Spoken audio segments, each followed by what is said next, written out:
Ahoj všichni, vítám vás u dalšího videa a předtím bych vás chtěla upozornit na to, že můj hlas zní aktuálně úplně příšerně, je to z toho důvodu, že jednak jsem trochu nemocná a druhak mám vyřvaný hlas ještě po concrunchi, protože nevím, z nějakých záhadných důvodů moje hlasivky asi úplně nezvládají to, když mluvím víc než jakoby jeden den v kuse a prostě pak, já nechci říct selžou, ale z nějakého důvodu prostě přestanou fungovat tak, jak by měly. Takže prosím zvykněte si na to, že v některých případech budu znít jako Darth Vader, protože můj hlas takhle zní tak přibližně 80% času. A štve mě to, něco bych s tím chtěla udělat, ale at this point I have no idea what to do, jo? Takže I'm so sorry, prostě nebude to znít úplně perfektně. Ty se vypni, výborně.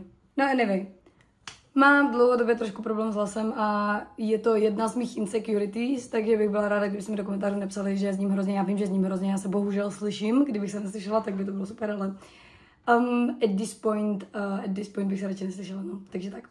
A nevadí, každopádně, jak jsem říkala, takhle zní můj hlas tak jakože 80% času, i přesto, že vím, že to můj hlas jakoby není.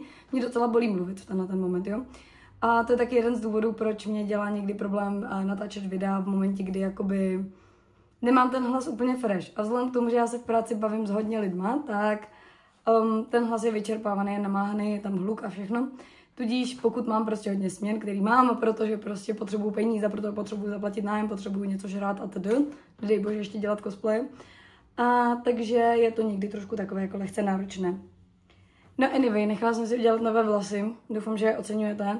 Je to pro mě motivace natáčet nový videa, protože jsem si řekla, že musím natočit nový video, dokud mám hezký vlasy, takže doufám, že se vám to líbí. A mně se to líbí. To je hlavní. Anyway, další věc, kterou bych vám chtěla oznámit, dneska na natáčení nemám mikrofon a to z toho důvodu, že jsem zjistila, že i když ho mám a mám ho zapojený, mám ho prostě spuštěný všechno, zdálo se mi, že ten zvuk je lepší, tak ten mikrofon jakoby to nepřijímá. Ten mikrofon jde spárovat jenom jakoby s recorderem nebo prostě s diktafonem a ne s klasickým telefonem, nebo jakože s telefonem asi jo, asi to nemám na to jde nějak jako přijít a to jde. Ale děkuji všem, co mi psali, že ten zvuk je lepší. A ten zvuk byl úplně stejný, jako bez toho mikrofonu. Jenom jsem na sobě měla ten mikrofon, ale když si vám to znělo líp, tak se asi nestěžuji, I guess.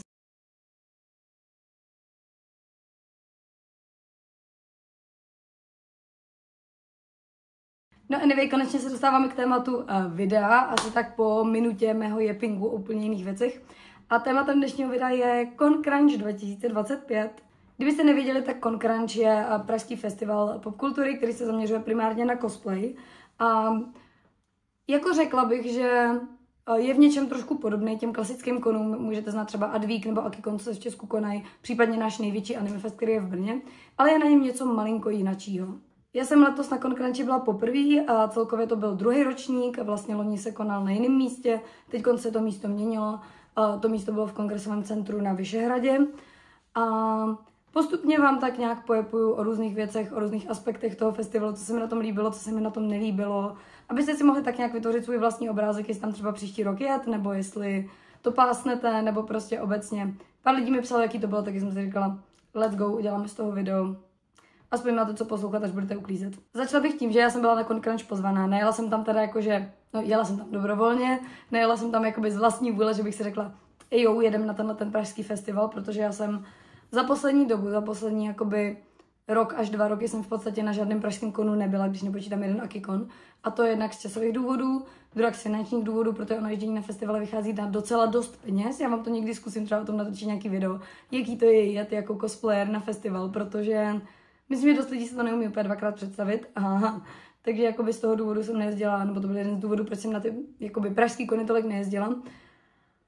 A jeden z velkých důvodů byl to, že se mi strašně nechtěli tahat věci, probky a td., což k tomu se ještě dostanu. Anyway, byla jsem tam pozvaná jako host, byla jsem tam pozvaná, abych porozcovala soutěž, která byla v neděli, o který vám samozřejmě ještě něco řeknu. A zároveň jsem tam měla svůj stánek, kde jsem prodávala printy, měla jsem tam svoji přednášku v sobotu, k tomu se taky dostanu, a měla jsem tam rozhovor s cosplay podcastem Cospod, takže k tomu vám taky něco ještě dalšího řeknu. Ale to byl takový jakože přibližně můj plán. Takže jenom abyste tak jakože na začátek věděli, že já jsem tam nebyla úplně čistě jako návštěvník, který by tam byl jakože jo, prostě for fun, ale měla jsem tam nějaký svoje hlubší poslání. Jo, takže jenom abyste jakoby věděli, že je to trošku z pohledu někoho, kdo se nějakým způsobem zapojoval do toho programu, ne čistě z pohledu člověka, co si tam jenom tak přišel. Myslím si, že tohle bude hrát velkou roli v dost mých názorech, protože asi kdybych tam byla jako člověk, který tam nemá jakoby vlastně žádný ten program navíc nebo něco takového, tak bych se asi upřímně trošku nudila. Ale k tomu se dostanu u části o programu. Takže jdeme na to. Začala bych asi tím, že vám řeknu něco o prostorech, protože prostory byly letos nový a loni to bylo ve větších prostorech, byly tam nějaké asi finanční problémy, ale ten kon byl plánovaný větší a tam přišlo malinko méně lidí, takže teď se prostory zmenšovaly, což mě osobně vůbec nevadilo, protože to mělo takový ten vibe toho přátelského konu, ne prostě nějakého velkého festivalu, kde své kamarády ani nepotkáte a upřímně jo, potkala jsem hodně svých kamarádů, který jsem hodně dlouho neviděla a jsem za to fakt vděčná. A myslím si, že jeden z důvodů byly prostě ty prostory, protože prostory byly, jak jsem říkala, v tom kongresovém centru, bylo to ve 3. patře tuším a dole před tou budovou byly jídelní stánky. A za mě ty prostory byly strašně super. Mně se to líbilo, já jsem byla spokojená, no to byla taková velká jakoby otevřená hala, takže vy jste vlastně všechny ty stánky měli takhle nějak tak jakoby pohromadě okolo takových eskalátorů. Byl tam vystavený bufet a potom ve vedlejší části, když jste odešli malinko doprava, já vám se možná hodím plánek, tak tam byla Artist Alley, která byla jakoby velmi snadno dostupná. I přesto, že nejprve jsem měla trošku problém zjistit, kudy se tam jde, ale to už je jakoby můj orientační smysl, to už je jakože personal problém. Každopádně jo, všechno to bylo v podstatě strašně jednoduše najitelný. Dejme tomu, že vy jste vyjeli po eskalátorech a v podstatě jako napravo byla Artist Alley, nalevo byla ta hlavní stage a ve prostřed takhle byly ty stánky a ostatní další věci. Takže to bylo fajn. Jedna přednášková stage byla vlastně v rámci už té velké chodby, tam probíhaly nějaké menší přednášky, nějaké workshopy a tak, ale tam jsem se teda ničeho neúčastnila, ale viděla jsem, že tam byly nějaké dance workshopy a podobné věci, takže to vypadalo taky docela fajn, ale nebyla jsem tam. A potom ta main stage, ta byla vlastně nalevo a to bylo takový jako klasický pódium, jak prostě v divadle, byly tam židličky vyskládané na zemi a vlastně v zadní části té main stage byli cosplayeři, byly tam cosplay stánky, což je první věc, kterou bych prostorům asi malinko vytkla.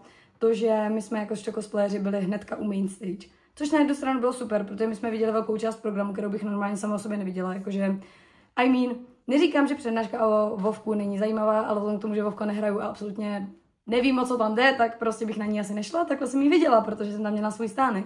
Což jako je fajn, protože se člověk tak nějak dostane k věcem, ke kterým by se jinak nedostal.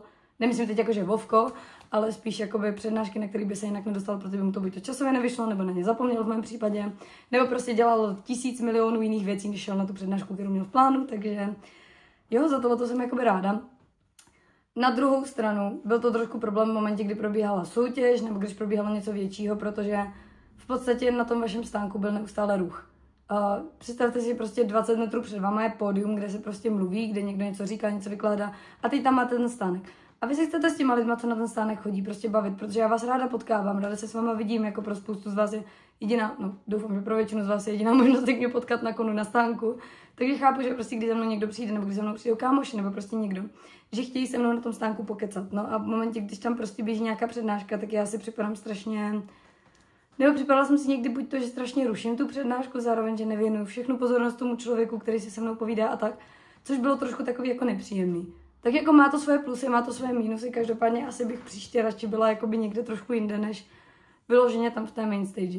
No zas na druhou stranu jakoby bylo snadný nás najít jakožto cosplayery. Nemusel vlastně člověk jako to tam obcházet a někde hledat prostě úplně ve vedlejších místnostkách, což je super, protože jako moje osobní zkušenost menších konů je ta, že strašně často tu cosplay ale zasunou někam jakože dopryč, což já chápu, protože často to prostě nejde dát jakoby jinam, nejde to prostě líp vymyslet, ale vy pak, když máte ten slotový stánek na hodinu a ten člověk, který tam za váma chce přijít, vás tu hodinu hledá a nenajde, tak je to asi do určité míry jako takové nepříjemné, no, takže z mého pohledu make sense. Ale jakoby jinak ty stánky, co se týče stolů, židlí, všeho, byly zařízeny strašně super, celkově jako o nás jako o stánkaře a o hosty bylo strašně super postaráno, dostali jsme prostě poukázky na jídlo, všechno možný takhle.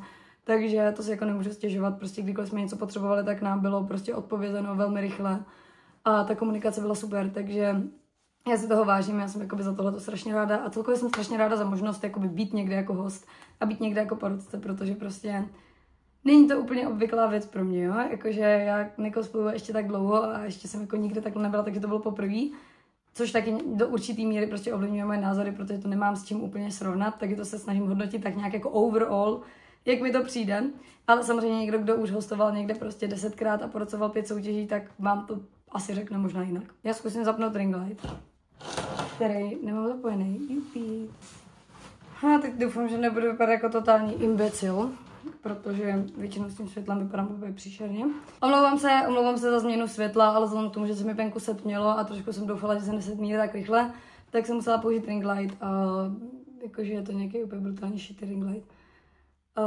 Takže doufejme, že to nevypadá až tak strašně. To zjistíme potom v postprodukci, když tak se dám nějaký filtr na ksicht, aby to nebylo až tak příčerné. Teď bych se přesunula ke konu jako samotnému, protože už jsem mluvila o těch prostorech, které za mě byly jakoby super.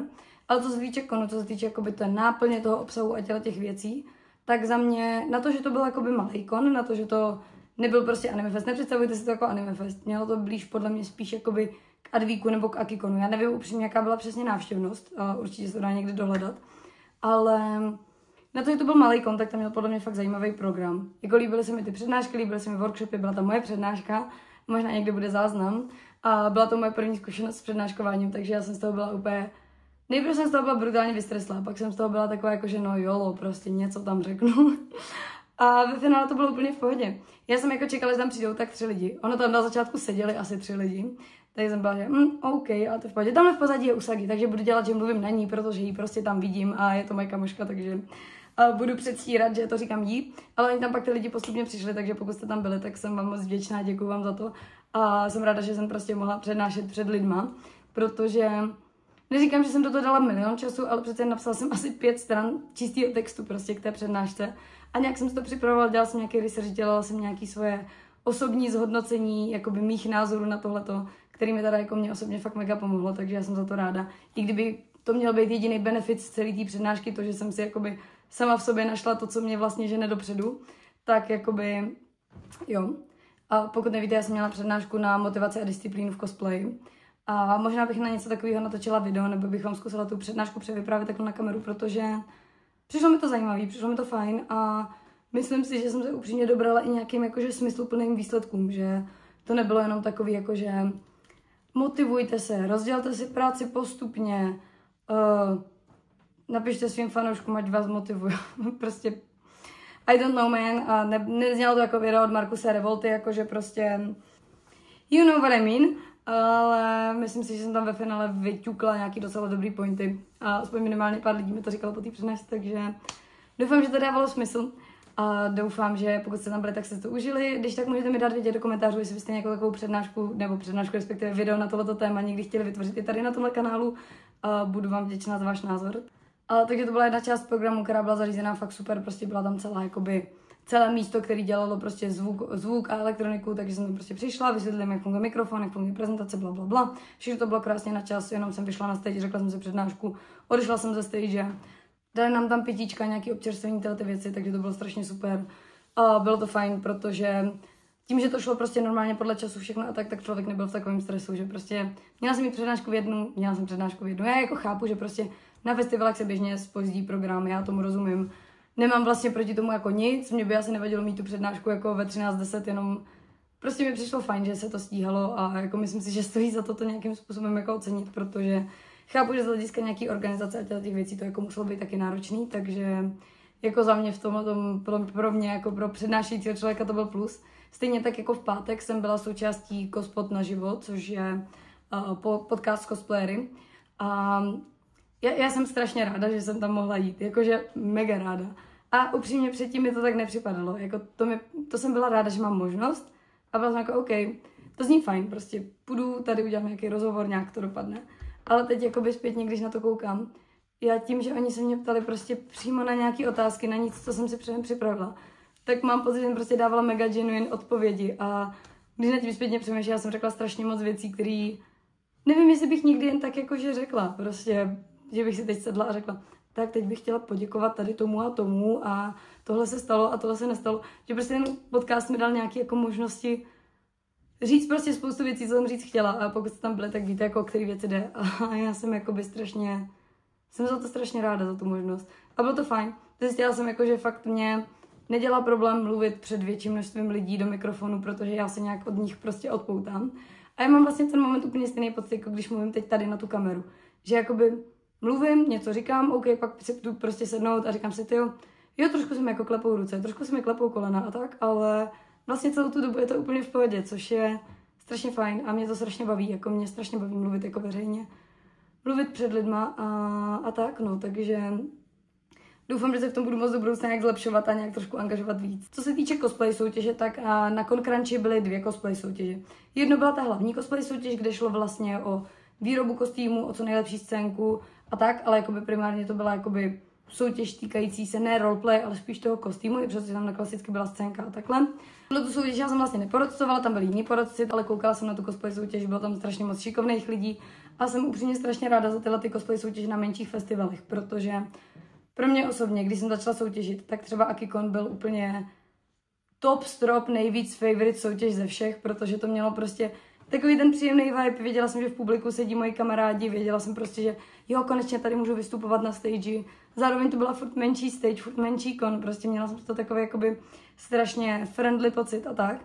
Takže jako já tyhle soutěže mám strašně ráda a jsem ráda, že tady je nějaká další menší soutěž, kde prostě můžou ať už začátečníci nebo prostě lidi, co cosplayují delší dobu, jenom prostě nechtějí do těch velkých soutěží, jako je Anime Fest nebo tak který můžou prostě semka soutěžit, protože je to fajn, je to hezký, je to takový víc přátelský, můžete tam mít i prostě s jednodušším kostýmem. Já jakože jsem na těch soutěžích třeba strašně milovala to, že člověk nemusí brutálně hrotit všechny techniky a nevím co všechno, že prostě si řeknu, hej, tenhle cosplay se mi zdá challenging, to jako vyrobím, ale nemusí to být úplně, že jo, ale prostě tady není, nevím, z prdele odlitá, z pryskyřice vykraftěná zbraň, nebo jakože, chápete, co myslím? Prostě taková ta věc, která na Anime Festu je prostě potřeba, na soutěžích, kde chce ta reprezentace je potřeba, tak prostě u těch menších soutěží není tak jakoby nutná a já si tyhle soutěže užívám o mnoho víc a já jsem jako dlouho nesoutěžila na žádný menší soutěže, ale chtěla bych se k tomu jako vrátit.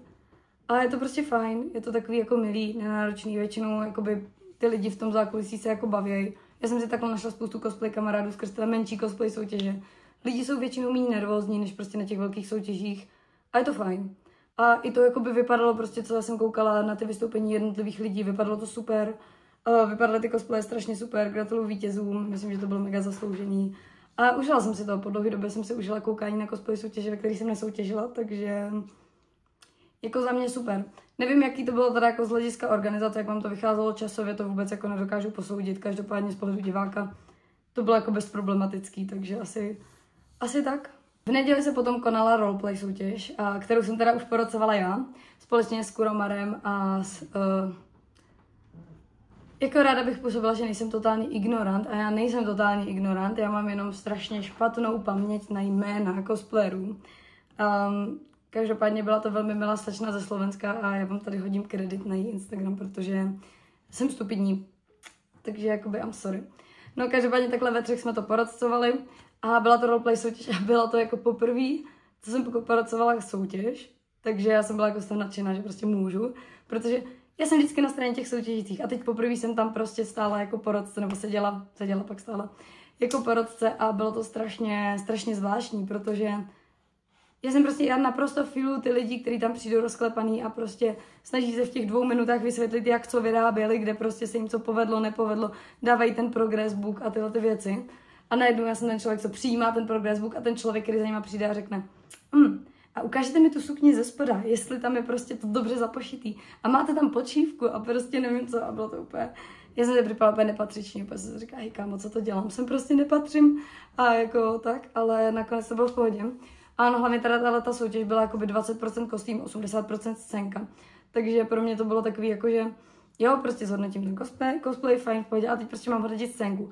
A já si nemyslím, že by byla na ten roleplay nějak jako příšerná nebo tak, ale rozhodně to není jakoby to, v čem vynikám, takže jsem byla trošku překvapená, že mě vybrali na tohleto, ale zase chápu, že prostě tam byla Catherine Gena v té druhé soutěži, který jako hodně kraftí, hodně vyrábějí a tak jakože makes sense, prostě to rozmístí nějakým způsobem, no jsem si říkala, ty vole, mám hodnotit prostě roleplay, když jakoby tady tiktokové tanečky jsou vrcholem mojí roleplay choreografie a to ještě většinou tam prostě naspívám nějaký random lip-synky, takže jakoby OK, fair, ale jako nakonec prostě mě to strašně bavilo a strašně mě bavily ty vystoupení, bavily mě ty skupinky prostě.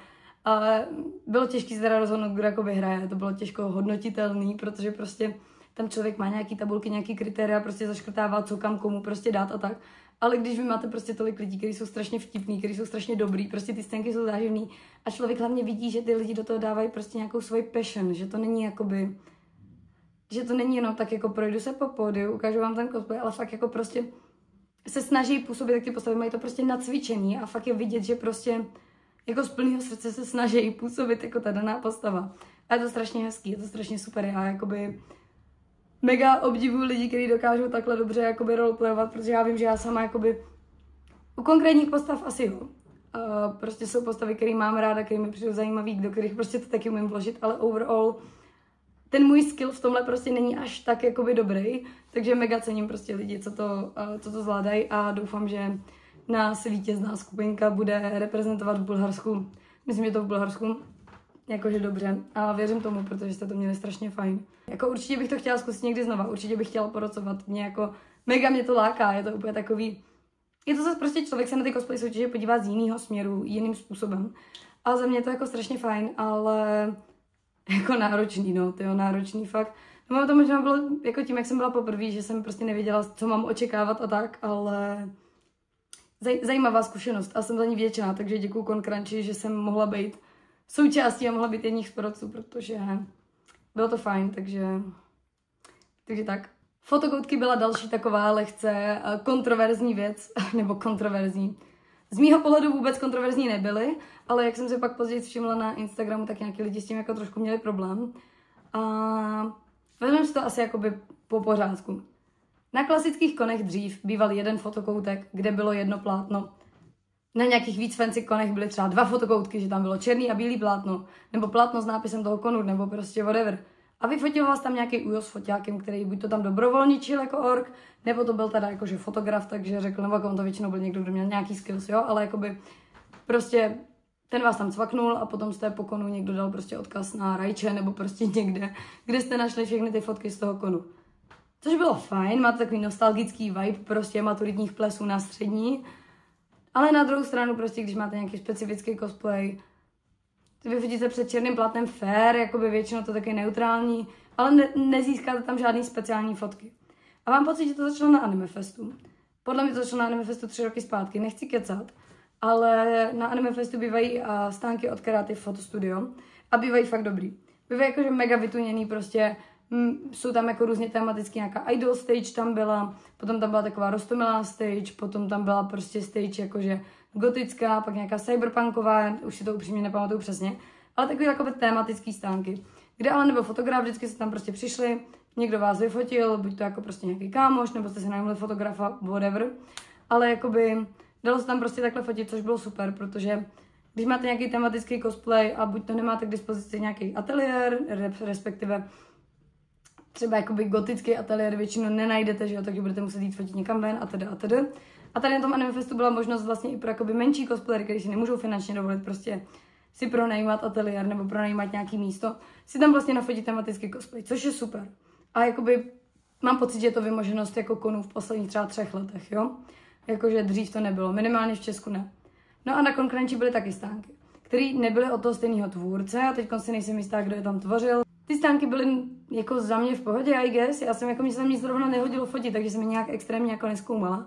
Ale prostě bylo vidět, že si nad tím někdo nějakou práci dal, že to prostě nebylo, že hodíme tam random věci. Ale vím, že právě nějaký lidi psali, že jim to tak jako přišlo, že to byly jakože random věci naházený. A k tomu jsem chtěla jenom říct, že jakoby já nechci být takový ten člověk, který řekne, buďte rádi, že máte vůbec něco. Ale jako upřímně, buďte rádi, že máte vůbec něco. Jakože, jak když jsem začala jezdit na Akikony, na Advíky, tak tam nebylo nic. A byla jsem prostě ráda, že mě kámoška vyfotila před bílou stěnou na chodbě, to ještě možná nikdy tam nebylo plátno, jo. A jakoby jasně, vždycky se dá něco zlepšovat, já si myslím, že nějaká konstruktivní kritika, že hej, tohle to by šlo zlepšit, tohle by bylo lepší a tak, je fajn. Na druhou stranu zase, ale prostě je to druhý ročník konu. A není to prostě nějaký fotokon, kde by člověk očekával, že tam budou úplně super fancy šmenci stánečky, takže asi jakoby takhle za mě. Co se týče jídla na konu, tak to dlouhou dobu býval problém, protože na konech většinou nebývalo moc jídla. Často tam byl buď to nějaký jako vestavěný bufet, kde vám prostě prodali párek v rohlíku nebo gulášovku nebo prostě něco takového. A nebo tam bylo prostě nějaký stáneček s nějakýma třeba japonskýma sladkostma a tak.